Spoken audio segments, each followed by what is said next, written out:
Сагсан бомбог сонирхогчдод орой мэндийг хүргэе. Пүрэв гараг 21 цаг болсон байна. Хөп нөөц нэвтрүүлэг та бүхэнд 3 дахь улирлынхаа 4 дахь дугаарыг хүрэхэд бэлэн боллоо. Нэвтрүүлгийн ивент тэтгэгч M-Bank, спортыг дэмжигч MCS, Coca-Cola. За Хөп нөөцийн энэ удаагийн дугаарт бид онцгой зочныг урьсан. За онцлог нь бол Super Sunday-г бид бүгдэд утгаар нь харуулсан Эвсийн шин цэрэг Саруул Эрдэнэ ирлээ. Баярлалаа. Урьж оролцож байгаа баярлалаа.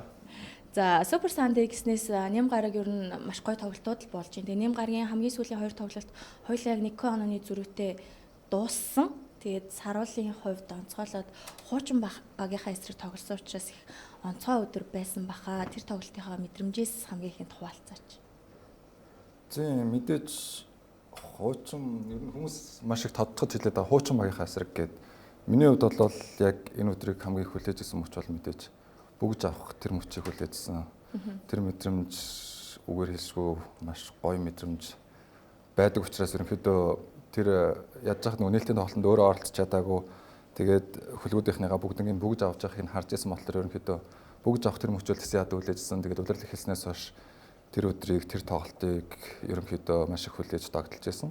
Тэгээд бүгж авах нь юу юунаас илүү сэтгэл догтлол болон сайхан байсан да. Ахаа нөгөө тоглолтын ихэнд дэлгэцэн дээр нөгөө бичлэг явсан шүү дээ. Тэр үед юу мэдэрсэн? Бас нэг юм нүдэнд нь жоохон нөлөөс илэрний даа шиг харагдсан. Угаасаа ерөнхийдөө бүгж авахд ямар их сэтгэл хөдлөл үүсдэг, ямар их сэтгэл хөдлөл гардгийг мэдчихсэн. Өнгөрсөн жил бүгж аваад яг ухраагаад бодоод үзэх юм бол өнгөрсөн жил нээлтийн тоглолтыг та мэдж байгаа металтай нээлтийн тоглолтыг хийсэн тийм. Нээлтийн тоглолтыг ихэд яг бүгж аваад шууд тоглолтод ороход ерөнхийдөө сэтгэл зүй бол жоохон тогтворгүй болчихсон юм байна. Тэгээд өнгөрсөн жил бол яг шууд гараанд гараад эхлээд тоглож исэн. Тэгээд бүгж авчаад шууд тоглолтод орох гэхлээр ерөнхийдөө яг нэг бүгж аваад баярлж явах тэр мөчд болохоор ерөнхийдөө миний хувьд бус хүмүүс яадаг мэдгүй байна. Миний хувьд бол буцаад яг нэг өнгөрсөн жилийнхаа тэр авраг авсан мөч рүүгээ очоод тэгээд яг өнгөрсөн рүүгээ явчихсан юм байлээ. Тэгээд өнгөрсөн жилийн нээлтийн тоглолтын дээр тийм их сэтгэл хөдлөл мэдрээ. Тэгээд ерөнхийдөө тоглолтондоо жоохон төвлөрөхгүй ихний агс магс ерөнхийдөө яг тоглолтондоо төвлөрөхгүй жоохон өөр зүйл бодоод өөр газар яваадсан. Тэгээд тийм ч байсан болохоор энэ жил бас ер нь тийм сэтгэл хөдлөл болно. Тэрэн дээр өөрийнхөө сэтгэл хөдлөлийг дарах ёстой гэж өөрийгөө бол маш сайн бэлдсэн. Гэхдээ өөрөө ирэхгүй одоо мууш бах баясаах бид гурван хувь төсөөлөөгүй тийм бичлэгнүүд өнгөрсөн удирлыг эргээгээ сануулсан тийм гоё дурсамжтай хамгийн нандин мөчүүдийг гаргаж ирсэн. Тэр үед бол яг үннийг хэлэхэд ноён нуруу алдарсан. Тий. Ялцч ноён нуруу хугарсан, сэтгэл хөдлөл бол маш өндөр байсан. Ер нь бол жоохон нүдэнд баг зэрэг нулимс бол цэйлгэн хэвд бол цэйлгэнсэн. Тэгэхдээ азар харин сэлгэнээс тоглолтод эхлүүлсэн. Тэр нь надад бол буцаагаад яг тоглолтондоо орж ирэхэд айгүй сайн хэрэг болсон болов уу гэж бодож байгаа ш. Дасгалжуулагчсан бас тэрийг мэдэрсэн болов уу гэж бодож байгаа. Тэгээд нэг хэсэг амьсгаа аваад тоглолтыг хажуунаас нь хараад тэгээ буцаад тоглолтод ороход бол бас арай гайгүй ш. Гэхдээ мэдээж тэр бичлэг тэр мэдрэмж бол үгээр хэлшгүй байсан. Тэгээд хамгийн гол нь нэг өмнө нь нэг аврагын бүгж авах чинь зөвхөн хасын хөлгүүдийн фэнүүд ойрлоод дэмжижсэн чинь энэ жил болсон чинь хөлгүүдийн фэнүүд ч бүгж авахд дэмжээд Эвсийн фэнүүд ч гэсэн дээр шинэ тоглогч бүгж авч аваад нь баярлаад дэмжээд ерөнхийдөө ордон даяар бүгд дэмжижсэн болохоор тэр бол бас үгээр хэлшгүй хамгийн нандин мөчүүд нэг байсан. Өнгөрсөн жил бүгж авахдаа хөлгүүдтэй байсан. Энэ жил болохоор шинэ багтаага байсан болохоор бүр илүү магадгүй хүнд тусаад байсан байж болох юм тий. Тэ хүнд. Тэгээд нөгөө нэг гол нь маш олон дурсамжуудыг харуулсан. Яагаад тэгэхээр ч нөгөө 2 жилийн хугацаанд мэдээж баг тамирчтай хөлгүүдийнхаа тамирчтай бүгднтэй нахтус болсон. Арын албаныхан гээл ерөөсөө гэр бүлээс өөрсгөө олсон хүмүүсийнхаа өөдөөс тоглох болохоор бас сэтгэл хөдлөлд бас нэлээд нөлөөсөн болов гэж бодож байгаа шүү дээ. Нэг юм аврагын сэтгэл зүй гэж байдаг шүү дээ. Нөгөө авраг авсан тамирчдын сэтгэл зүй, авраг авч чадаагүй байгаа тамирчдын сэтгэл зүй юм тодорхой төвшөнд нэг бааз зэргийн зөрүү гардаг гэж ойлгоод байдаг байхгүй. Тэгээд Саруул Эрдэнэ хувьд одоо авраг аваад үтчихсэн. Одоо тэр дундаа бүр back to back те дараалан одоо 2 жил авраг авсан сэтгэл зүй ч гэсэн тэр сүүлийн одоо шидэлт гүйцэтгэх мөч. Яг ингэж тэнцэж гоё орж ирж байгаа болоо гэж би бас харсан. Тэр болохоор яг цаг дуусгаад 11 секунд дутуу байхад шийдсэн шийдэлт баггүй юу? Тэгээ тэр шийдэлтийг хийчээд Саруул яг хин рүү харсан. Тэр надад бүр амар сонирхолтой санагдсан. Яг үннийг хэлэхэд бол одоо манай хур ах байдаг. Тэгээд манай ах ерөнхийдөө хөлгүүдэд орсноос хойш одоо мууш бах Томынхан тэр найз нь аахгүй юу. Тэгээд тэр эзэн тоглоод хэлдэг. Чи манай найзыг ахыгаа болгоо авчлаа. Найзаагаа буцааж авъя гэдэг. Гэтэл одоо болонгууд төрсөн ах дуугаас өөрцгөө маш дотн ах дус байдаг. Тэгээд тэр ах маань ерөнхийдөө хөлгүүдийн үнэнч байна. Тэгээд тэр өдөр дэмжгээд ирснийг харсан яг нүр нэгнэнд яг тэр шийдэлт эдгийн ард нь сууж исэн. Тэгээд би тэр ахын сэтгэл хөдлөлийг харахыг хүссэн. Намайг амар дэмждэг. Тэгвэл тэр хүн хөлгүүдийн фэн.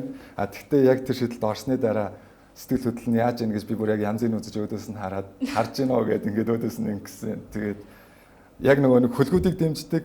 Гэхдээ яг хожлын шийдэлд орцсон тэр хүн болонгууд яг ингээд байж чадахгүй босч чад яг нэг ингээд гацсан байхыг хараад энийг л өнгөрч ирсэн яг тэгэхээр тэн дээр болоод яг сонирн богооц тий. Тим шийдэлтийн араас ер нь ийм бодох тоглогч их цөөхөн байна. Ерөөсөө ингээд зарим тоглогчтой хувьд ялангуяа тийм залуу тоглогчтой хувьд бол бүр ингээд блэкаут болоод ингээд юу босныг сандгүй шүү дээ. Тэсэн чинь Саруул Эрдэнэ тим амир хүүтэн шийдэлтийг хийчихэд тэнд манай ах байгаа. Тэр хүн ямар эмоушн гаргаж ийн гэдгийг сонирхож ирсэн гэхээр алуурч юм шүү ер нь. Саруу хобоос шийдсэн шийдэт авчихсан. Сарууны Гэхдээ ер нь ийм шийдэлтийг их олон хийсэн тий. ер нь их сургууль 50-нд их сургууль өсвөртөө цагс тоглолдог байснаас хойш ерөнхийдөө нөгөө яг ийм мөчөд ер нь амар дуртай. Яг нөгөө тоглолт тэнцүү эсвэл тэнцүүгээс илүү оноо дутуу байхад энэ төр тийм шийдэлтүүдийг хийх гэж ер нь амар хичээдэг. Нөгөө тэнгүүтээ 50 дахтаа одоо Баясаа суграа 2 мандсан мэдж байгаа. Битэдсэн ерөнхийдөө 50 дахтаа яг нэг үргэлж тийм шийдэлтийн бэлтгэлүүдийг хийдэг гэсэн. Тэгээд зүгээр л 10 оруулах гэж шийдэх биш. 10 оруулах гэж байгаа шийдэлтүүд бүгдээрээ цаг дуусч гин гэж бүгдээрээ тоолж тийм мэдрэмжийг тархиндаа суулгаж тэгж бэлддэг байсан болохоор тэр нь нөлөөлж байгаа ч болоо гэж бодож байна. Гэхдээ мэдээж сүүлийн тоног болонгууд бүх хүмүүс ерөнхийдөө хөлгүүдийг хоцсон дээр хожил дээр болонгууд саруулын шийдэл гэж яриад байгаа. Тэгээ би болонгууд бас энэ дээр бас өөрөөсөө жоохон ичих мэдрэмж аваад байгаа. Яагаад тэгэхээр энэ ажил чинь намайг тэр шийдэлт хийх хүртэл тэр 72 оноо хүртэл манай багийн залуучууд бүгд тоглолтод амьд байлгасан. Тэр хүртэл маш олон залуус хичээсэн тий. Тэнгүүт тэр хожлыг баг хамт олноороо бөөндөө нийлээ тэр хожлыг авч яхад ерөнхийдөө олон нийт болонгод бүгд яг саруулын шийдэл дээр гээд тахлаар би болонгод хувьдаа жоохон санаа зовж байгаа. Тэр чинь бас тийм баланстай. За хичнээн хожлын шийдэл хийсэн цэндээ 50% нь тэрийг надад би авах хэрэгтэй. Гэхдээ үлдсэн 50% нь баг тамирчид хийсэн байхад ингэж баланстай байх юм дээр 90-10 хитрхи ингээд байгаа болохоор би бас тэрэн дээр өөртөө бас жоохон гэмшиг мэдрэмж авч байгаа. Хичнээн хоцсон ч гэсэндээ энэ хожил болонгууд сүүлийн шийдэлтийг тэр хийх боломжийг эртэл манай багийнхан бүгд хичээсэн. Манай багийнхан ялангуяа самбарт дөлгөөн ямар гоё тоглолттой байлаа. Өлзөө орших тэр тоглолтуудад ямар гоё тоглолтыг тохируулж тааруулж баланслж ялаа. Ганаа маань тулуу гэл манай багийн залуучууд бүгдээрээ л Монгол тоглогч нар маань бүгдээрээ үр нөлөөгөө үзүүлсэн. Хамтын хүчээр тэр тоглолтыг хожил авсан болохоос биш ганц би байгаа тэр хожлыг аваагүйдгийг бас дахиж ийм нэвтрүүлгээр орж байгаагаа далимдуулаад хэлмээр байгаа. Багийнхан датсандээ бас тэр шийдэлтийг хийх боломжийг олгосонд нь бас дахиад баярлалаа гэж хэлмээр санагдаж байгаа. Тийм яах аргагүй. Тэр тоглолтод чи яг нэг онцлог зүйлүүд маш их байсан байхгүй. Ягаад тэгэхээр яг Монголын шгшээ багийн төвийн хоёр тоглогч Азбаяр Дүлгөөн гэдэг энэ хоёр хүүхэд ирээдүйн Монголын яг төвийг манахж байгаа хоёр хүүхдийн дүгэлтэй энэ хоёр бие биенийхээ эсрэг яаж тоглох бол дээрээс нь FC хувьд энэ 100 нэлээд өөрчлөлттэй бид нар аврагын төвшөнд энэ багийг яриад эхэлсэн учраас магадгүй бас Томас Робертсон ирж байгаатай холбоотой байх. Тэгээд аврагыг давж авраг болдог учраас эпс хөлгүүдийн эсрэг яаж тоглох вэ гэдэг яг дээд лигийг сонирхогчдын хувьд бол маш чухал байсан байхгүй. Тэгээд тэр чухал тоглолтын төгсгөлд нь яг л хүмүүсийн харахыг хүсэж исэн шийдэлтийг Саруул Эрдэнэ тэгээ бэлгэлчихэж байгаа юм л та. Тэгээд энэ шийдэлтийн ард бол нэг ах байсан юм байна. Тэр харцлыг ахад зөрөөсөө харцал байсан. Тэр ахын зургийг олоод тавьчвал тий. Гэхдээ үзэгч фанатуудын хувьд ч гэсэн нэх бас тийм шинэлэг гэх юм уу те. Аль хэдийн л тасчихсан Саруулаас ийм шийдэлт угаасаа л ирдэг шүү дээ гэдэг ч гэсэн ийм үзэгүүдээс ажиглагдчихсэн те. Өмнөх одоо Тайваны оюутны лигт ч гэсэн өмнөх улирлуудад ч гэсэн ийм шийдэлтийг бол маш олон гүйцэтгэж шүү дээ. Металл эсрэг ч гэсэн байгаа. Тий. За үргэлжлүүлээд бүгдээрээ бас дүлгөөн болон А2-2-ын харьцуулсан статистик буюу ЭБС хүлгүүдийн тоглолтод энэ хоёр тоглогч ямар оролцоотой байсныг харцгаая. За оноо авалтаар бол дүлгөөн 20 А2-ээр 17 байсан юм байна. Самбарт А2 5, дүлгөөн 10 гэж энэ дамжуулалт дээр 5. За бөмбөг таслалтны 1, хаалт дүлгөөний тоглолтод бүр хүлгүүдийн эсрэг 3 хаалт толилуулжээ. За суграагийн хувьд за дүлгөөнтэй хамт тоглож байна. Тэгээд дүлгөөний энэ үлрэлийн арга барил, тасан зохицох байдал, дүлгөөний тухайд юу юу хэлэх үү? Хоёулаа л яг ЭФС-ийн шин зэргүүд байгаа шүү дээ. Та хоёрын. Тийм сураа биш шүү. Сар шүү. Би сая сугааг хэлсэн үү? Тэгээд юу одоо саяны дэлгэцэн дээр харагдж байгаа статистик бол зүгээр л цаасны бус статистик байгаа тийм. Тэгэхэд аза дөг хоёртой одоо дөг явах цагчуунууд мэдж байгаа. Тэгээд цаасан дээр буухгүй тэр тоглолтод нөлөөлж байгаа, үзүүлж байгаа эффектүүд, тэр үр дүнтэй байдлууд болол энэ цаасан дээр бууж байгаа статистикаас илүү маш том асар том нөлөөг хөлгүүддөж үзүүлж байгаа, эбсдэж үзүүлж байгаа, аль талдаа үзүүлж байгаа. Тэгээ хин хинтэй хоёулантай нэг багт тоглож исэн хүний хувьд болонгууд хоёр дүгэр бол маш бахархаж байгаа. Яагаад бахархаж юм гэхэлэр энэ хоёрын өсөлт хөгжил нь жилээр биш, сараар биш, өдөр өдрөөр сайжирч байгаа тийм. За эхлээд азагийн хувьд гэх юм бол азаа маань яг үннийг хэлэхэд хүмүүс зүгээр дасаад азаа нэг ингэжэл тоглолттой азаа гэж хүлээж аваад байгаа болохоос биш.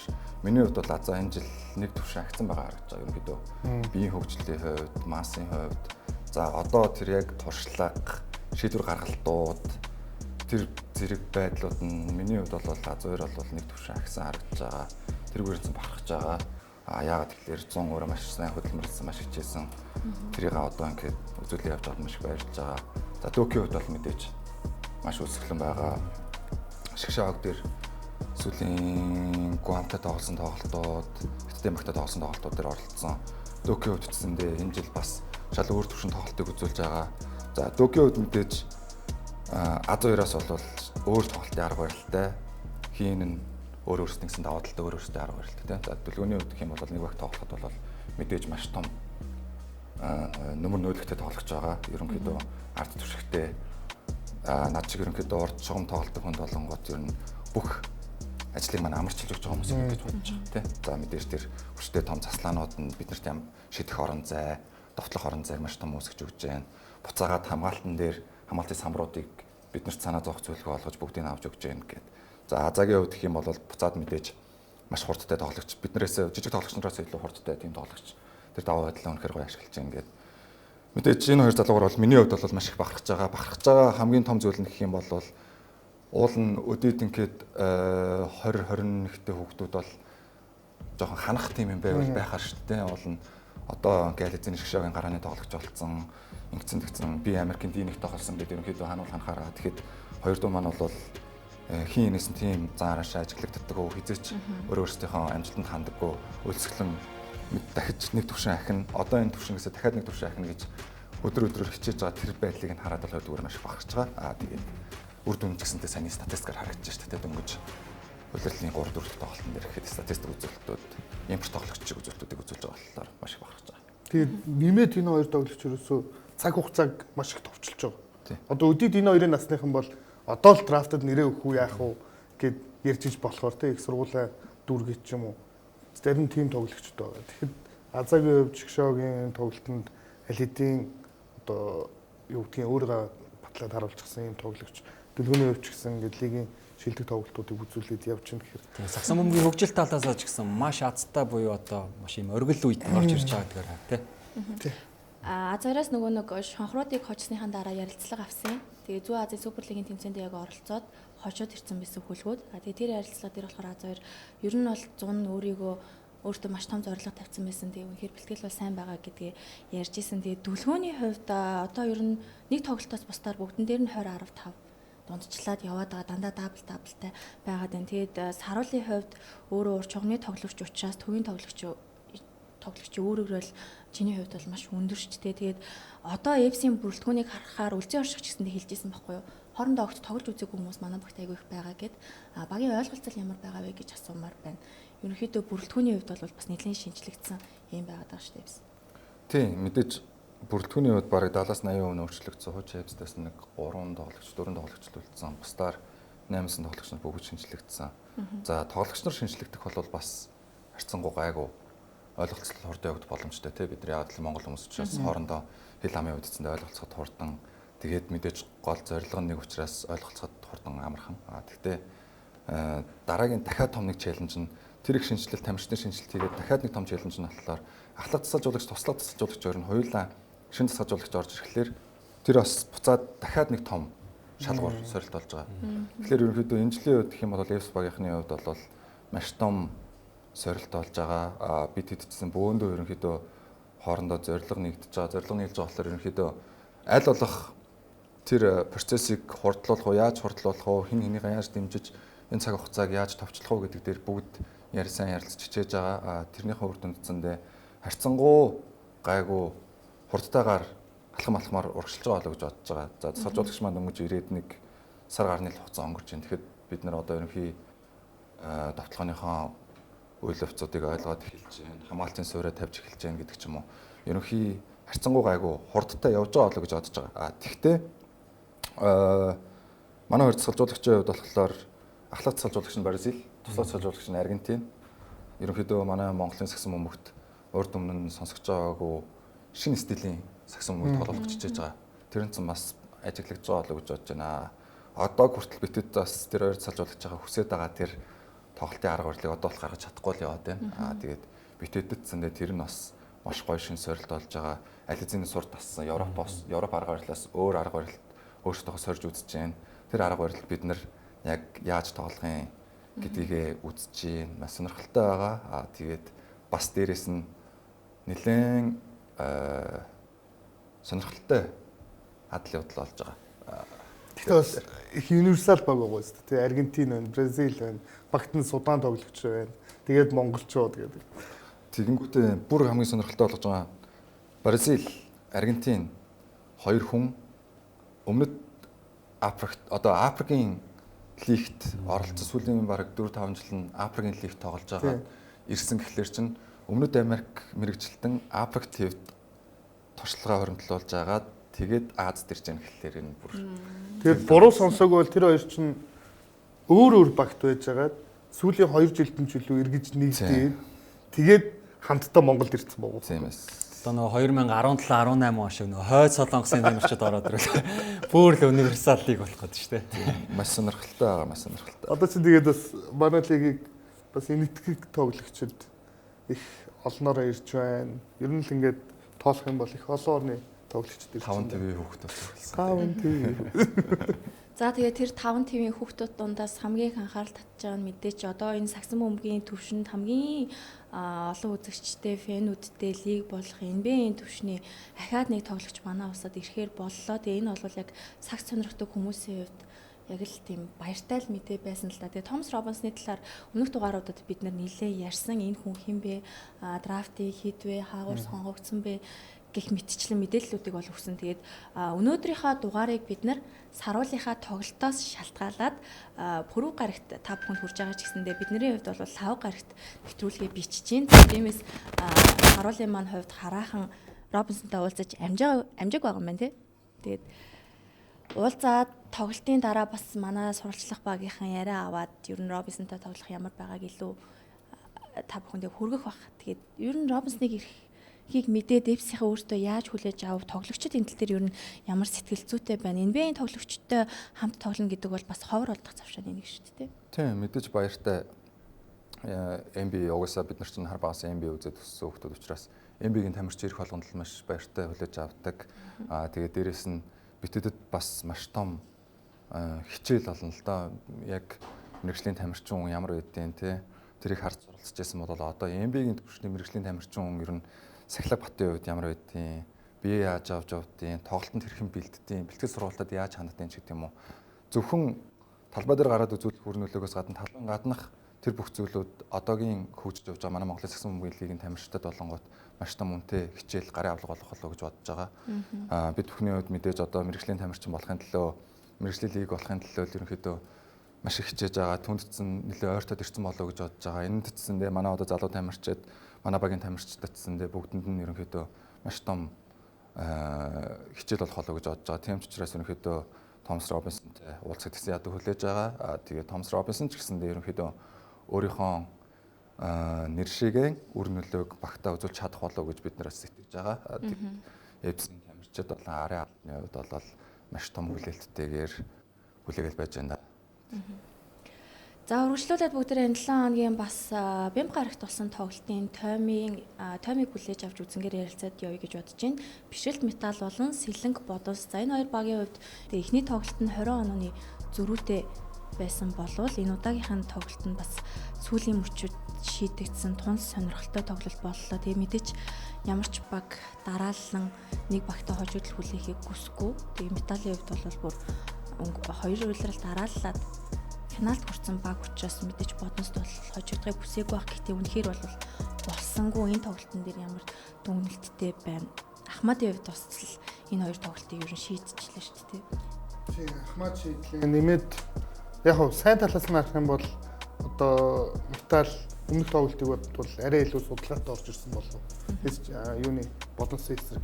Харин бодонсын зүгээс гэх юм бол металлын гол оноо авагчд дээр жишээ нь одоо маргад дээр ч гэх юм уу те ялангуяа залуу тоглогчид дээр нь илүү фокус тоглолтыг үзсэн. Тэгээд металлын хапуу гэж тоглогч уулна төлөвлөлтөөр ярьчихлаа те сайжраад байна.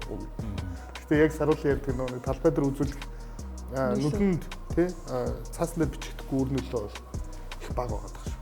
Тийм бас нэг сонирхолтой шийдвэр гаргасан нь бодностоо хийсэн эхний тоглолтын дараа бишрэлт металл баг ерхий тасгалжуулагч буюу грек мэрэгчлэн Evangelos Zipelis тасгалжуулагчийг болол ажил үүргэсэн чөлөөсөө. Тэгээ гаануулыг тасгалжуулагчийн хувьд одоо туслах тасгалжуулагчаас ерхий тасгалжуулагч болж одоо хоёр дахь тоглолтод бага удирдах одоо зохион байгуулж авч явсан. Тэгээ нөгөө баг хүнээр тоглоод байна гэдэг ийм шүүмжлэлийг бол грек мэрэгчлэн маш их авч ирсэн болов саяны өнгөрдөг хоёр дахь тоглолтын дээр бол одоо бишрэлт металл багаас нэг тоглогчоос босд нь бүгд талбайд гарсан бас ийм үзүүлэлттэй багтах тийм. Өмнө нь ер нь ийм тохиолдол байгаа байлгүй. Энд чинь одоо улирал эхлээд дөнгөж багууд 3-4 тоглолт хийсэн байхад тасгалжуулагчаа хаалж байна. Дээрээс нь одоогийн металлын өнгөрсөн жилийн амжилтуудыг бас саяны хүртэл удирдахжсэн грек мэрэгчлэнтэй холбохгүй байхын аргагүй байна тий. Яагаад улирлын ихэнд ийм шийдвэр гаргах болсон юм бол тэрийг одоо түлхэл мэдж байгаа хөтэй илүү ойрхон байна. Грек мэрэгчлэнтэй бол үнэхээр сайн байсан болоо багийн системийн түрүүний арга барил нь одоо тухайн баг дээр ажиллаж исэн болоод л дахиж авчирч гэрээгээ сунгасан бэлгүй гэж би бол харж байгаа. Гэхдээ бид нар нөгөө тухайн багийн одоо энэ жил жишээлбэл уур амьсгал нь ямар байгаа те хамт бэлтгэлд нь оролцоогүй ингээд ийм үр дүнтэй байгаа. Тэгээд яг ямар учир шалтгаанаас болж халваа гэдэг нь одоо ч гэсэн тодорхойгүй л байна л та. Тэгэл үнэхээр болохгүй байсан болоод л халсан бэлгүй. Ер нь гэхдээ металл сүүлийн 3 жил финал дахтаа ч гэсэн их цөөхөн тоглогчор тоглолтог үзсэн шүү дээ. Предраг тасгалжуулагч байхдаа ч гэсэн хэрвээ би буруу санааг бол 8 хүртэлх тоглогчийг илүү төлхөө ашигладаг.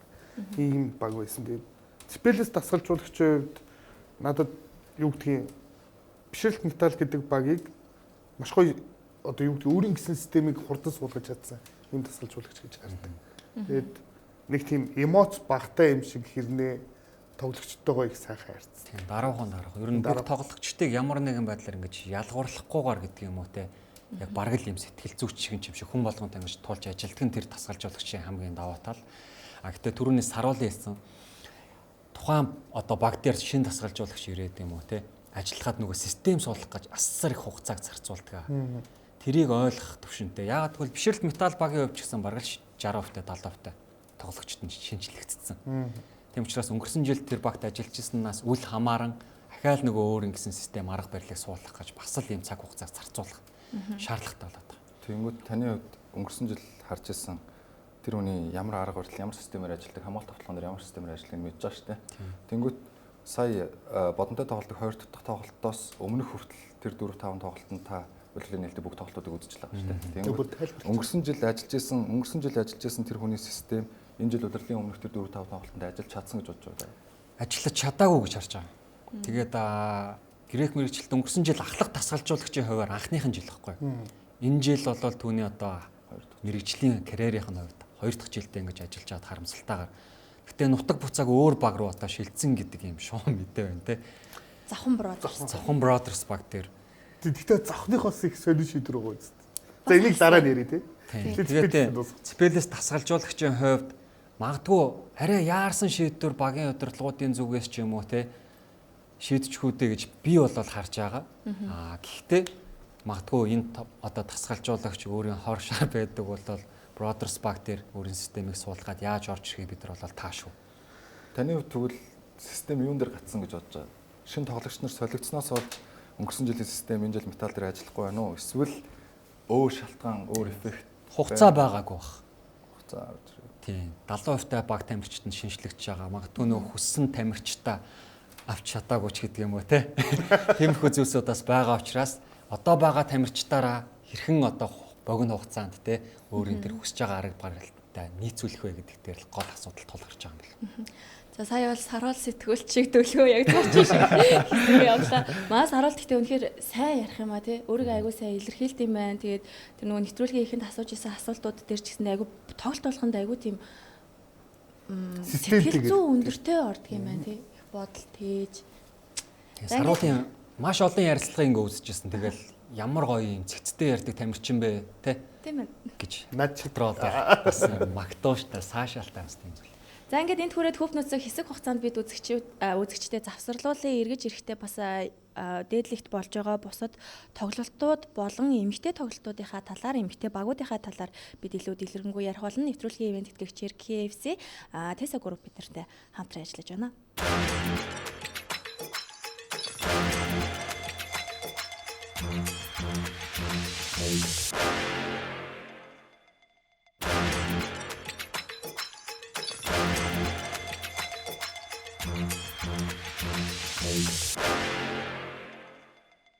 Эргэн татам байрлал үзэгчдээ Хөв нөөц нэвтрүүлэг та бүхэнд улирлын 4 дахь дугаараа хүргэж байна. Нэвтрүүлгийн ивент тэтгэгчээр хамтдаа төрүүлж алхан Unitel Group. За завсархийнхаа өмнө бид бишил металлын талаар ярилцаж байсан. Дасгалжуулагч нар халагдсан тухай бас өөр багтай гэрээлсэн байж магадгүй байгаа тухай. Завхан Brothers-ийн хувьд бас дасгалжуулагч халтсан байгаа. Тэгээд тийм металлын мэрэгжилтнийг эсвэлсэн сурагтай байна. Энэ тал дээр ямар бодолтой вэ? Түрүү ингээд дүлгэн ярьлаа шүү дээ. Хэрвээ Ципелис завхан дээр очих юм бол гээд. Одоо завханч нь бол аль хэдийн нэг тийм солонгос сакс тоглоод эхэлсэн шүү дээ. Хурдан довтлогоо шийдэлтч гэдэг юм уу те. Энэ дээр одоо улирлын үлдсэн тоглолтуудад Европ систем Ципелис очоод суулгана гэх юм бол яг энэ бол ингээд хэдийн шуум мэдээ боловч тэгж төсөөлүүлж чамд яаж төсөөлөж. Тийм. Завхан Brothers багийн хувьд нөгөө солонгос систем Монголын ингээд сагсан бөмбөгийн дээдлэгт ороод ирсэн нь үзэхэд айгүй урамтай байсан.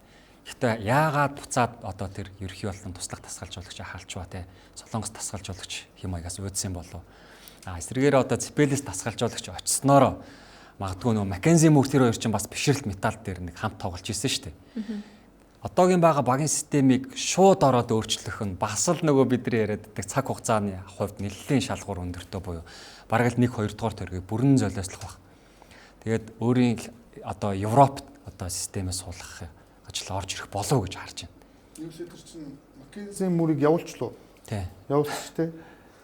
Явуулчих үе дээ. Тийм. Гэтэ Маккензи Мур бол Brothers Bank дээр маш их зөгцөөд байгаа шүү дээ. Тэр тоглогч руу те нэгээс хоёр тоглогч заавал очиж тусалж чинь тэр өрөөр нөгөө харах мэдрэмж өндөртэй учраас тул байгаа тоглогчтой харж байна. Гэхдээ Маккензи Мурыг грек засгалжуулагчийн шийдвэрээр халсан уу, шийдвэрээр явуулсан уу, өөр шийдвэрээр явуулсан уу гэдэг чинь бас сонирхолтой шүү дээ. Тэр засгалжуулагч явуулах шийдлийг яг эцэлсэн үү гэдэг те. Гэхдээ яг хуу эн чинь буцаал яг нөгөө юу талаас харах юм бол үзэгч хөгжөөнд дэмжих талаас харах юм бол буцаад лигийг үзэх маш том сонирхолтой зүйл болгож өгч байгаа те.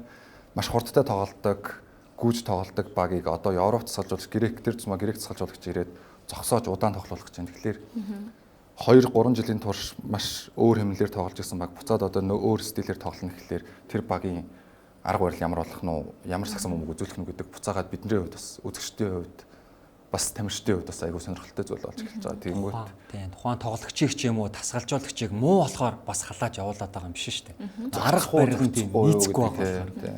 Тэгэхээр өөр багт очиод нийцэх магадaltaй л гэж.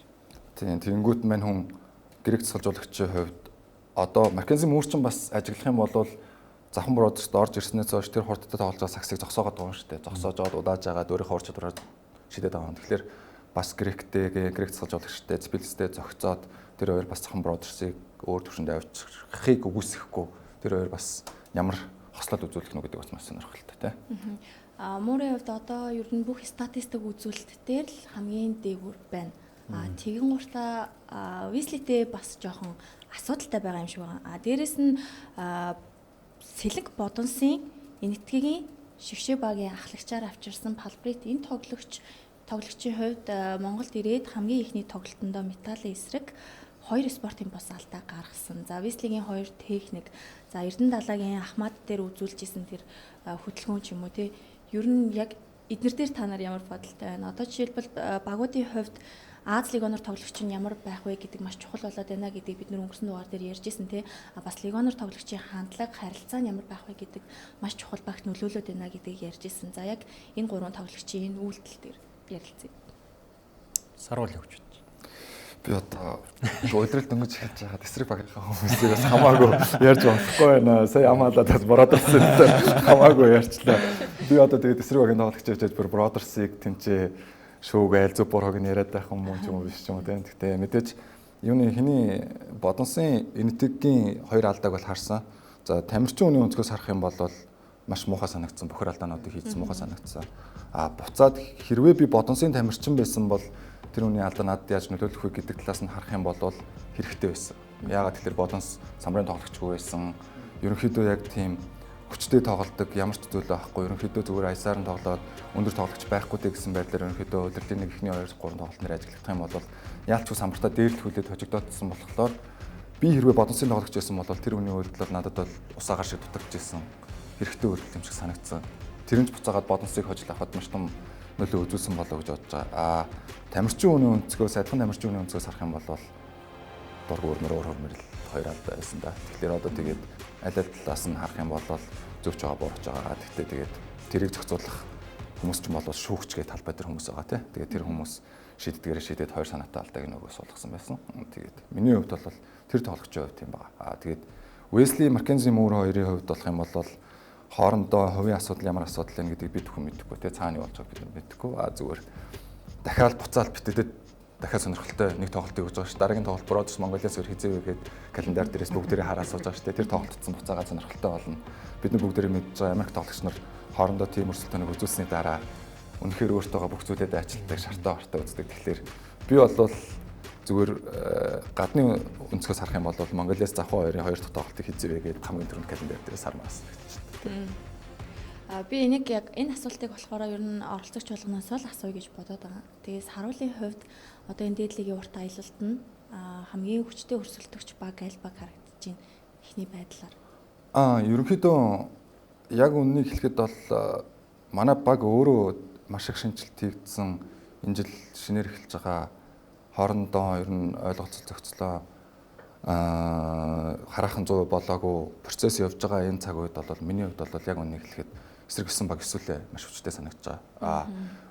Энэ 9 багийг яагаад адил ойр түвшнийх бүгдэн дээр нь чухал ач холбогдол өгж байгаа вэ гэдэг нь маань болвол энэ зуны солилцоо 8-аад гэж бодож байгаа. Миний хувьд бол Монголд ирээд 2 жил болсон хугацаанд 2 жилийн хугацаанд 100 ийм их шилжилт хөдөлгөөн болж бүх зүйл ингэж алга хөрвүүлж байгаа юм шиг ийм их өөрчлөлтүүд гарч багийн чухал гэсэн тоглогч нар хүртэл ийштэй шиг маш их солигдсон тий. Лидер хэмжээний байсан тоглогч нар хүртэл маш их солигдсон. Ийм тохиолдол харж байгаагүй. Тэгээд энэ жилийн үед бол хамгийн их багуудыг тэмцвэртэй болгож байгаа, лиг сонирхолтой болгож байгаа чухал зүйл бол энэ зуны шилжилт хөдөлгөөн байсан гэж бодож байгаа. Тийм ч учраас миний хувьд бол зөвхөн тэр баг гэж хэлэхээс илүү 9 баг эсвэл маш хүчтэй өрсөлдөө үзүүлж байгаа. Тэр нь ч гэсэндээ улиралд эхэлснээс хойш харагдж байгаа л гэж бодож байгаа. Өнгөрсөн үеийн плей-оффод финал дээр бэрхшээлт металл Касиолгууд хожигдсон бол нийлтийн тоглолтын дээр металл хариугаа аваад Касиолгуудыг хоцсон. SJ Eps баг өнгөрсөн жил плей-оффод металл огт хожигдсон бол улирлын нийлтийн тоглолтын дээр Eps баг хариугаа авч металлыг хоцсон гээд хожигдсон гэдэг ямар ч зүйл байхгүй хэн ч нэгээ хожиж болох үс маш сонирхолтой лиг явагдаж байгаа. За учраа ойлголцоод эхлэх юм бол одоо лигийн 9-10-т явж байгаа багууд ч гэсэндээ 20 дугаар тойрог эхлэхэд лигоноор тоглогч импорт тоглогчийн сонголтуудаас шалтгаалаад дээшээ 4-5 руу ч орж ирэх боломжтой. Миний хувьд бол энэ жилийн лиг 1-8 гэлтгүй ер нь бол 1-10 хүртэл бүгд ойр тэнцүү өрсөлдөө үзүүлсэн. Маш сонирхолтой улирлын тоглолтууд болох гэж бодож байна. За зуны шилжилт хөдөлгөөний тухай ярьсных энэ хэсгийн хамгийн чухал хүмүүсийнх нь нэг чи өөрөө байлаа шүү дээ. Тэгээ яг ярмаар байгаа төвшөндөө л ярихад болох байх. Ер нь металл Eps гэсэн энэ сонголтоос яагаад Eps-ийг сонгох болов? Шилжилт хөдөлгөөнийхөө тухай Энэ шийдвэрийнхаа тухай. Шилжилт хөдөлгөөний хувьд бол мэдээж эхний сонголт бол хамгийн түрүүнд хөлгүүд багтаага гэрээ сонгохыг хүссэн. Тийм хоёр талаас хоорондоо маш удаа ярилцсан. 2-3 удаагийн ч уулзалт хийсэн. Тэгээд ерөнхийдөө хөлгүүдтэйгээ гэрээ сонгохыг аль тал маш их хүсэжсэн боловч ойлголцож чадаагүй. Тийм учраас ерөнхийдөө чөлөөтэй хамт болох шийдвэрийг гаргасан. За тэгээд тэрэн дээр бол аль өнцгөө бүх талын өнцгүүдээ харж байгаа л өөртөө зөв гэсэн бодлоор бол SJFSO-г сонгосон. За тэгээд тэр сонголтын донд одоо сагсан хүмүүс нарахтай бүх хүмүүс л мэдж байгаа тамирчууны хувьд алдагдах зүйл гаргасан. За тэр алдаа гацантай хувь хүнийхээ хувьд бол өөрийнхөө буруу гэдгийг бол юунд ч нэлзахгүйгээр би өөрийнхөө буруу гэдгийг бол хүлээн зөвшөөрж байгаа. Айлч онцгөрөө өөрийнхөө буруу гэдгийг хүлээн зөвшөөрж уучлалт гуйсан сошиал медиа гарч байна уу, хувь хүнээс ч байна уу, амьдрал дээр ч гэсэн ерөнхийдөө бүхий л талаараа өөрийнхөө бурууг бол бүрэн 100% хүлээн зөвшөөрөөд уучлалт гуйгаад асуудлаа шийдсэн. Тэгтээ ил харагдаж байгаа бүхэн нь тэгж харагдж байгаа боловч тэрний цаана бас өөр зүйлүүд байсан гэдгийг бол хэлмээр байна. Тэгтээ одоо нэгэнт болоод өнгөрсөн зүйл учраас бид нар бол одоо тэрийг төсгөж яриад байх хэрэггүй болов гэж бодож байна. Угаасаа нэгэнт болоод өнгөрсөн зүйл хин алдаа дутагдлаа үлээсэн. Миний хувьд бол тэрэн дээр 100% өөрийнхөө алдааг хүлээн зөвшөөрж байгаа. Тэгээд тэр алдааг мандсандээ хүлээж аваад боломж олгосон бишрэлт металлынхаа арын албатралуудад бас дахин бол баярсан таларснаа бол энэ нэвтрүүлгээр дайлимдуулж бас хэлэх шаардлагатай болов, хэлэх хэрэгтэй болов гэж бодож байна. За яг Монголын сагсан бөмбөг шиг хөгжлийнхаа үе шаттай явж байгаа ийм дээдлэгтэй манай оронд бол яг энэ жишээ заавал нэг удаа болох л ёстой байсан баг. Тэгээд ер нь ирээдүйдээ одоо Монголын сагс аягүй их залуужж чинь маш хэрэгтэй л зүйл болсон баг. Тоглогчтой хувьд ч гэсэндээ эндээс аягүй их зүйлийг ойлгож авсан баг гэж найдаж байна тийм. Тийм дахиж ийм алдаа гарахгүй байх өндөр магадaltaй боллоо шүү дээ. Саруул түрүү нөгөө нэг авраг авах замд нь аль баг хамгийн хүчтэй өрсөлдөгч байна гэдгсэн чи ер нь 9 баг эсвэл ижлэгэн байна гэдгсэн тий ховч шонхоруудтай эвсийн 7 хоногт тоглосон. Бас үнэхээр юм бүр сууж үзэх боломгүй төсвөлтэй маш гоё тоглолт болсон. Тэгээд үлзий оршихын тоглолтод бүр 7 бөмбөг таслалт үзүүлсэн байгаа. Тэгэл NBA-д Dyson Daniels гэдэг нөө Atlanta Hawks-ын тоглогч нэг тоглолтод 8 бөмбөг таслалт хийхэд тэр бол дэлхийг шуугуулж байгаа байхгүй. Гэтэл Монголд үлзий орших нэг тоглолтод 7 бөмбөг таслалт хийлээ. Дээрээс нь тухайн тоглолтод өсөх баяр бүр үнэхээр онцгой байлаа. 32 минутанд 20 оноо 12 самбар авсны 7 нь бүр товтлооны самбар AFC-хэн бол багаараа 12 товтлооны самбар авсан байлгүй. Ямар ч тач юм өсөх баярын хувьд драфтын 2 дахь сонголтыг бас л супер тоглолтоо үзүүллээ. Тэгээд AFC эсрэг энэ тоглолтын тухайд та нарын хувьд ер нь багаараа ямар хөө тактиктай гарч ирсэн бэ? Ховч чонхрууд хэр хүчтэй өрсөлдөгчд байв? Тийм мэдээж тоглолтын арга барил тоглолтын төлөвлөгөө бол мэдээж адилхан өөрсдийнхөө хийх бэлдсэн бүх зүйлүүдээ хийгээл явсан. Тэгээд ховч чонхруудын хувьд гэх юм бол мэдээж маш туршлагатай маш сайн холбон тоглогч байгаа Райлер бас тий. За бид нар бүгдээрээ л нас нь 38 гэж яриад байгаа болохоос биш Райлер Россын хувьд бол мэрэгжлийн тамирчин ямар ахыг бид нарт бол харуулсан гэж бодож байгаа. Маш өндөр хувийн тоглооны гүйцэтгэлтэй маш их тоглолтыг үзүүлсэн. Тэрэн гэсэндээ буцаад багтаа ерөнхийдөө маш том сэргэлтийг өгсөн гэж бодож байгаа. Тэгээд бид нар ч гэсэндээ ерөнхийдөө маш хүчтэй өрсөлдөөнийг үзүүлээд хожил авсандаа бол мэдээж баяртай байгаа. За тэгээд үлзий оршин 7 бөмбөг тасалт бол мэдээж тэр тоглолтод маш чухал өрнөлттэй байсан. Тэгээд миний хувьд бол маш их баяртай байгаа. Яагаад гэвэл манай үлзий ерөнхийдөө өнгөрсөн 2-3 удирлын турш ерөнхийдөө талбай дээр 30-аас дээш минуттай маш их ачаалттай тоглож исэн бол одоо ингээд санаа зовох зөвлөгөө өөртөө байгаа бүх потенциалыг гаргаад талбай дээр хамгаалтын төлөө тэмцэж эхэлж байгаад маш баяртай байгаа. Тэрэн дээр ч гэсэн бид тэр өнө бэлтгэл сургалтын дээр маш сайн ярилцж байгаа.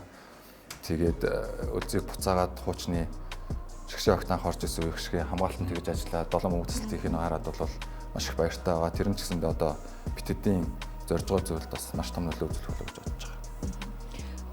Бөмбөг таслалт гэдэг ер нь их чухал статистик үзүүлэлт юм шиг санагдаад байдаг байхгүй. Үзэж байгаа хүмүүсийн хувьд ч гэсэндээ тоглож байгаа тоглогчдын хувьд ч гэсэндээ багаас сэргээх маш том үйлдэл байдаг юм шиг тийм. Энэ 7 хоногт бас ховч чонхруудын хувьд дулаантай л байлаа гэж би бол хувьдаа хараад байгаа. Найц эсрэг хүчтэр орой бас яаж тоглолоо тийм. Асуудал байна зэ. Дэлгүүр харсан уу? Эсвэл би л тэгж бодоод байна. Apes 8 оноогоор тий 1 минут ганцхан минут байгаад Apes 8 оноогоор хоцорч байсан.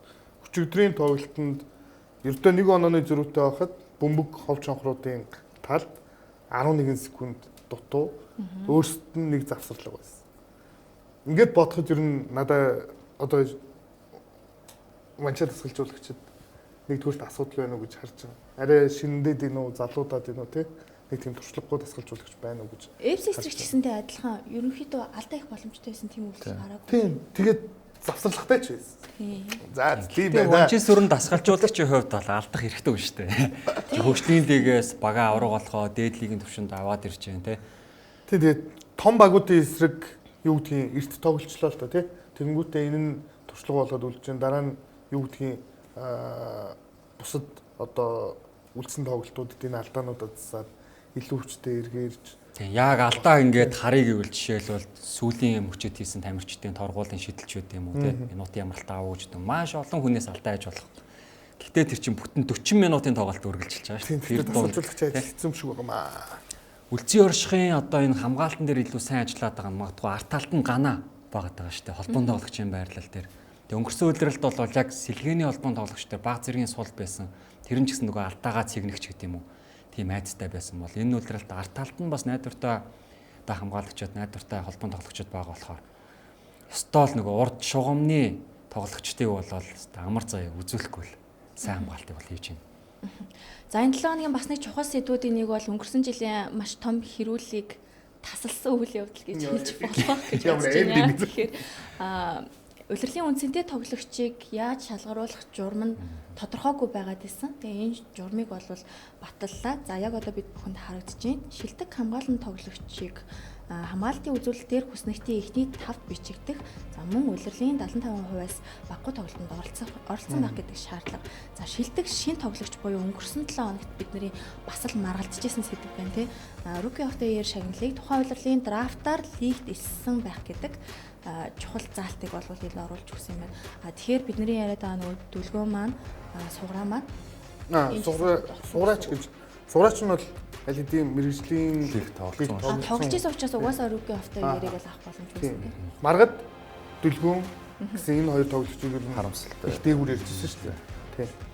За мөн улирлын үн цэнтэй тоглогч за MVP-г тухайн улирал баг нь эхний 3-т бичигдсэн статистик үзүүлэлтээр үр ашигтай тэргүүлсэн байх. За мөн 75-аас дээш тоглолтод хувьас дээш тоглолтод оролцсон байх Монгол тоглогч гэдэг ийм заалтыг орууллаа. Тэгээ энэ бол маш чухал зүйл байлаа. Юм тодорхой байна гэдэг юу нь маш чухал шүү дээ. Тэг нэг эффект байгаа тий. Одоо яг л нэг хөгжиж байгаа сагсанд тохиолдох кейсүүд л одоо яг бүх зүйлийг тодорхой болгох шаардлагатай болгочлаа л да. Түүнээс хэрвээ одоо миний хувьд бол саяны Rookie of the Year-ийг ингэж тодорхой болгож байгаа хамгийн том эффект бол миний хувьд бол суграагаас болж ийм дүрм гарлаа гэж бол миний хувьд бодож байгаа шүү дээ. За тэр хүртэл суграагийн энэ кейс тохиолдох хүртэл бол бидний хувьд бүгдээрээ л мэдж байгаа лиг техник жилдээ тоглож байгаа тоглогч бол rookie гэж л яригддаг байсан шүү дээ. Тэр үний Америкт мэрэгжлийн л биш бол Америкт ямар төвшин тоглож байгаа хөө яаж гад ирсэн гэдэг нь ямар ч хамаагүй rookie гэдэг статусаар л явдаг байсан. Харин суграагийн кейс гэх юм бол шал өөр кейс болчихж байгаа л доо ялчгүй Тайваны лигт мэрэгжлийн лигт тоглоод мэрэгжлийн лигийнх нь Rookie of the Year авчаад ирсэн хүн Монголдо ирээд тоглосон чинь дахиад rookie статус гэхлээр угаасаа боломжгүй. Тэгэхээр миний хувьд бол энэ суграагаас олж шинжлэж байгаа дүрм буцаагаад тодорхой олгож өгч байгаа л гэж бодож байна. Тэрэнд нь манай Маргад Дөг хоёр маань rookie төрсөлдөх боломжтой болоод байна. Тийм, дүлгөөний өвчсөн NC гэдэг бол бас л Тийм. өндөр түвшний сагсан юм. Дүлгөөний хувьд өчтөр сториг нь харсан чинь ингээ гайхсан. Стори хийсэн юм Би байна. авахгүй мó. Тэгэхээр харин би бас одоо яг харамсалтай гэдэг нь Дөгийн хувьд ч гэсэндээ бас тийм зорилт байсан байгаа тийм. Гэтэ дүлгөөний хувьд харамсаад ах шаардлага байхгүй. Энэ тоглогч одоогийн байдлаар үн цэнтэй тоглогч руу ч одоо явах. Шилдэг хамгаалалтын тоглогч болох магадaltaй. Саруулын хувьд бас суграагийн эсрэг тоглох өдрөө их хүлээж байгаа байх гэж бодоод байна. Хизээ тоглох байртай байсан бэ? Гайгүй. 10 сарын 29-нд тоглоно гэсэн. Мэдээд байгаа юм. Одоо битүүрийн хувьд бол одоо хин хиндээ үзүүлж харуулад нэг нэгэндээ нотлоод байх тийм байхгүй. Миний хувьд бол харин ч их маш их баяртай байгаа. Тэгээд дээрэс нь маш их жаргалтай байгаа. Яагаад гэвэл анх оюутанда 17 явах наснда Тайванд очиж 6-7 жил хамтдаа амьдарч өсөхдөө цанхтаа цангаа бүхий л золон жаргалаа авалцаад хамт явж исэн найз маань буцаад Монгол хэлийгт өөрийн гэсэн байр суурь эзэлсэн ирж байгаа болохоор сураагаа хараад бол маш баяртай байгаа. Найзын тоглолтууд игцэндээ байнга үзэж найзгаа ер нь ямар хөө байдалтай байгаа, яаж тоглож байгааг харж байгаа. Тэгээ ерөнхийдөө орой болгонд ер нь ярьж яхаараа нэг хэрэг гэдэг дээр хоорондоо ярилцж явж байгаа. Тийм болохоор суграа битүүрийн хувьд бол одоо нэгэндээ юм харуулах гээд нэгэндээ баталж батлах гээд байх юм бол харьцангуй гайгүй зүгээр харин хамт нэг талбай дээр тоглож байгаа нь битүүрт нэг хин энэ ерөнхийдөө маш жаргалтай гоё мөч байх болоо гэж бодож байна. Тэгээд битүүр одоо дахиад нэг хүнийг хүлээж байна. Тэгээд тэр хүнийг ирэхлээр бас дахиад тэр үнтэй хармаас жоохон юм нотолж баталж магадгүй. Суграа болоод надад өөр байдал болохоор битүүр нэг тийм юм байхгүй. Тэр үнтэй ойрхоноос ирэх гээд байгаа юм шүү. Санаж байгаагаар 2016-аас 17 оны оюутны лигийн улиралд Moise MBM багт саруул очижсэн те. Тэгээд 17 онд Шууд. үндэсний тухайн үеийн нөгөө үндэсний сагсан бөмбөгийн холбоо болон Тайван улстай оюутан хөгжлийн хөтөлбөр те.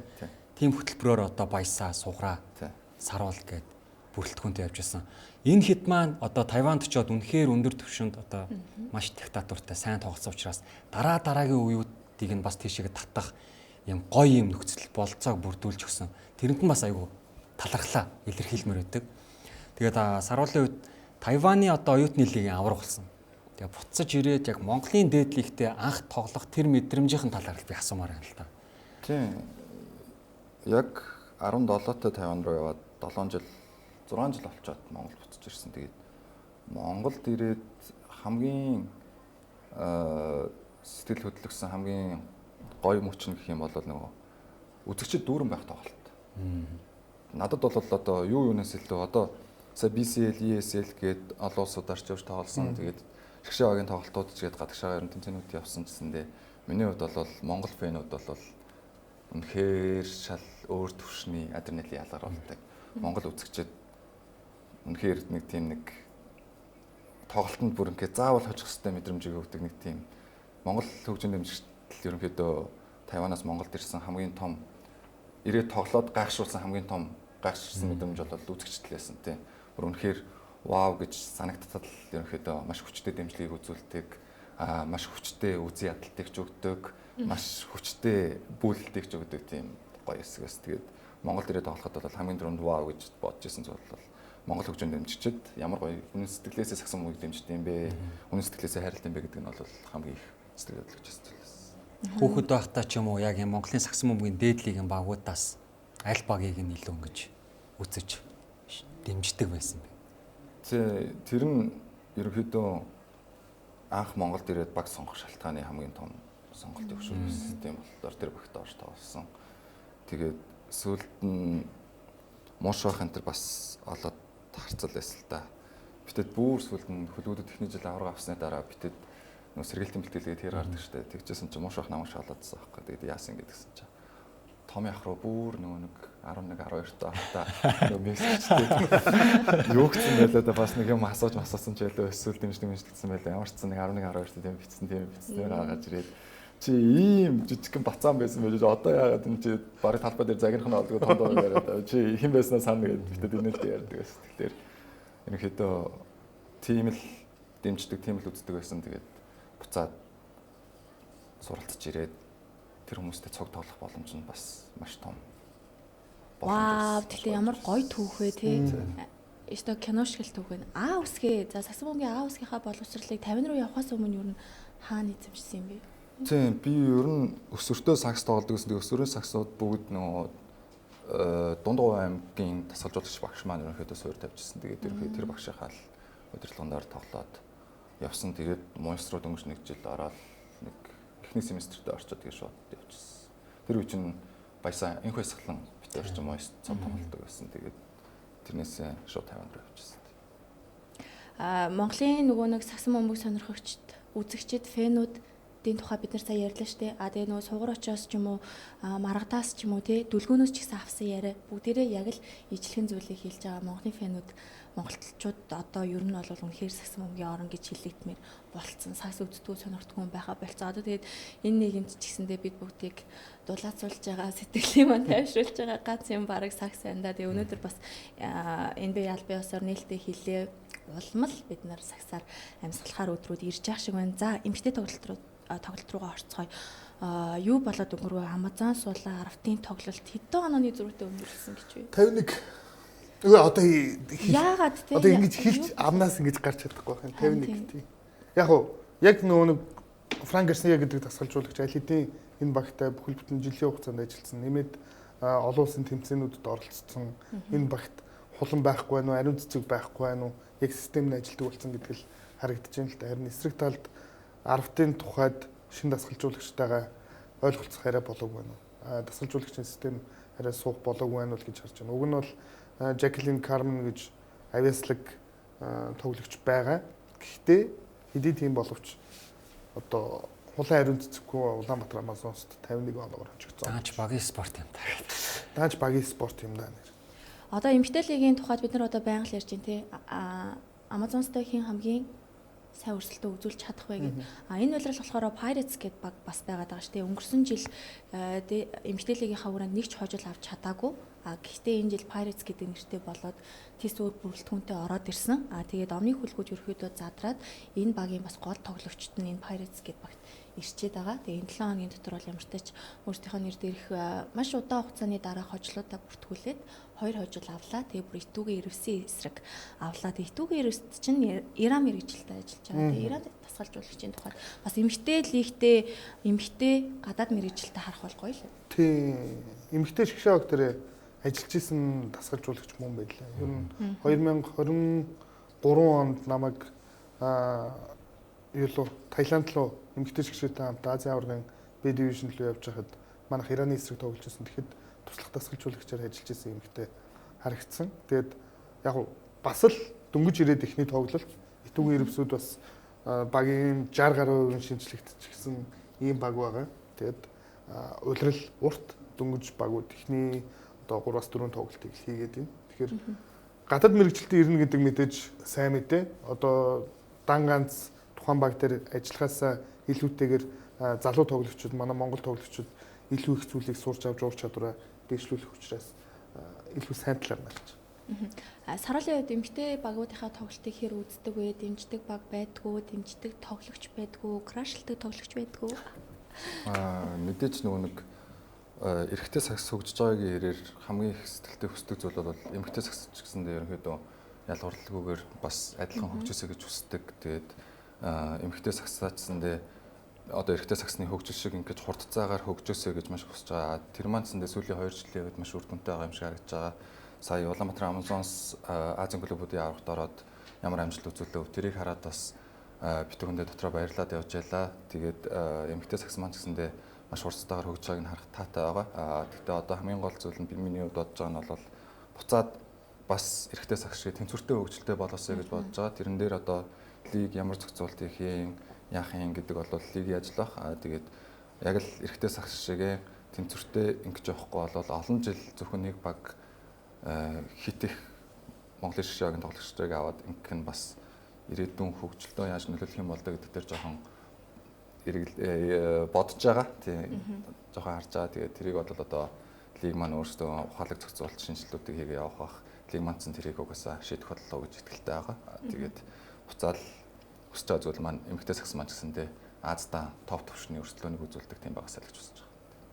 Тоглолтын арга барилын хамгийн их таалагддаг эмэгтэй тоглогч гээд нэрлүүл. Тоглолтын арга барил талаас нь харах юм бол яг нөгөө нэг юу болохоор хөлгүүдэд байхад нөгөө эмэгтэй хөлгүүдийн бэлтгэл бас цуг өмнө дараа орж мардаг байсан болохоор арай эмэгтэй хөлгүүдийн тоглолчдыг арай гайгүй таньдаг.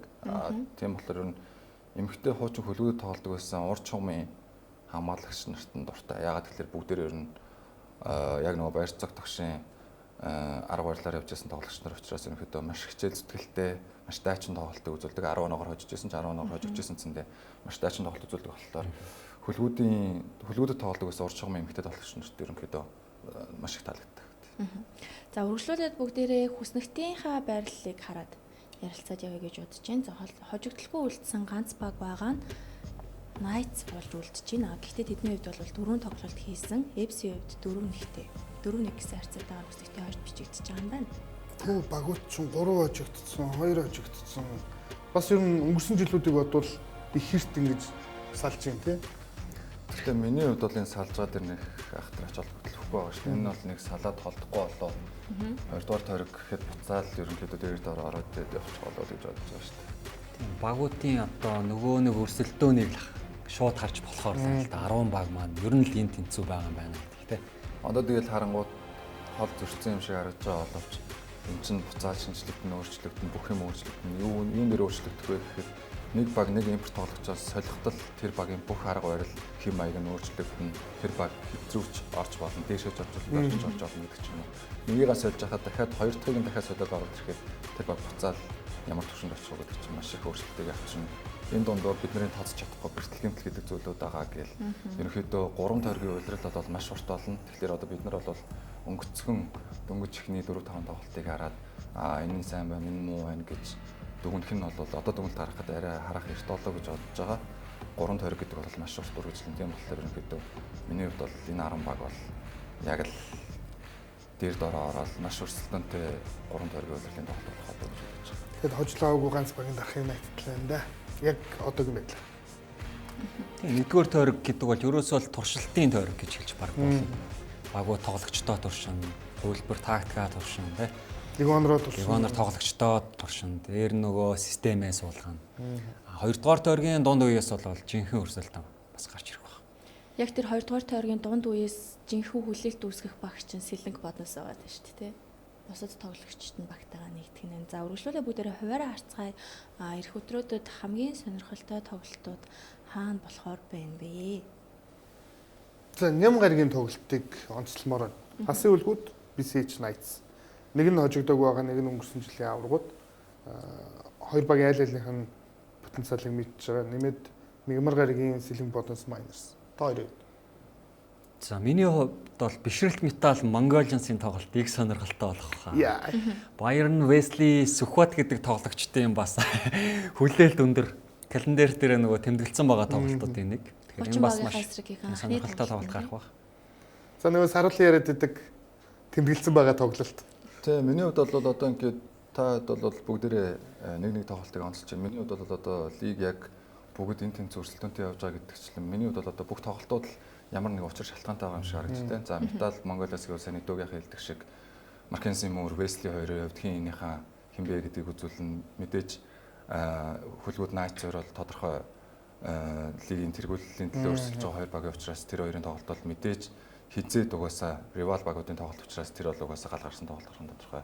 Brothers Дархан United нэг ч хожил аваагүй байгаа. Эхний хожил авахын төлөө өрсөлдөн Brothers шинэ салжуулагчтай болсон тэр хүний ямар тоглолтын арга барилтай яаж тоглох нь гэдгийг харах сонирхолтой байна.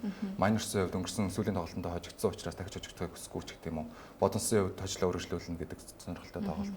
За мэдээж Apes Knights хоёрын хувьд гэх юм бол бас л нэг ч хожигдоогүй явж байгаа багийн хувьд хөлгөөтэй тоглосон тоглолтын үр дүнгээс шалтгаалж ямар тоглолт болох вэ гэдэг. Тэгэл ингээд бүх тоглолтуудыг харах юм бол ямар нэгэн учир шалтгаантай хожигдол нь маш их утга агуулсан маш сонирхолтой тоглолтууд болох болов гэж бодож байна. Саруул бүр үнэхээр зэлгүүлч юм аа тий. Үнэхээр сайн ярьд юм байна. Манай тамирч нарын хувьд бас нөгөө ярилцсан барилга авах гэхэлэр бие бариад би өгөхгүй тэрнээс авчих гэдэг ч юм уу юм хүү зүйлүүд маш их байдаг. Тэгээд Саруулта бас өнөөдөр манай нэвтрүүлгийг чимсэнд баярлалаа. Үзэл бодлоо маш гоё чөлөөтэй нээлттэй илэрхийлсэнд нь бас үнэхээр их талархаж байна. Тэгээ урт улиралд нь амжилт хүсье. Баярлалаа. Урьж оролцуулсанд баярлалаа. Сагсан бөмбөгийн Монголын холыг 5 хүнтэйгээ тухтаа суугаад ярилцахад бас сайхан байлаа. Стресстэй л гэж бодсон. За ингээд үзэгчдээ Hope Notes нэвтрүүлгийнхаа энэ удаагийн дугаарыг энд хүрээд өндөрлүүлээ. Бидэнтэй IT зан болон Teso Group KFC хамтран ажиллаа. Эх 7 хоногт илүү сонирхолтой тоглолтууд, шууд дамжуулалтууд Hope Notes-ийнхаа шинэ дугаараар уулзтлаа. Баяртай үзэгчдээ.